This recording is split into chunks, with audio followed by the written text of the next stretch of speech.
সামাজিক যোগাযোগ মাধ্যমে নতুন একটি স্ট্যাটাস দিলেন ঢালিউড চিত্রনায়িকা পূজা চেরি। জানালেন তিনি কারো দ্বিতীয় পছন্দ নন।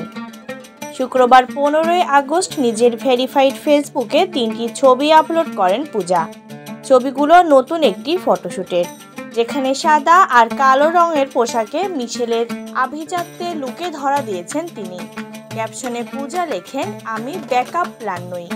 অভিনেত্রী আরও লেখেন, অবশ্যই আমি কারো দ্বিতীয় পছন্দ নই।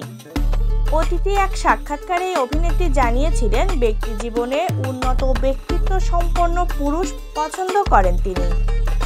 পশু পাখির প্রতি মায়া ও ভালোবাসা থাকায় জীবনসঙ্গীর মধ্যেও সেই গুণ দেখতে চান পূজা।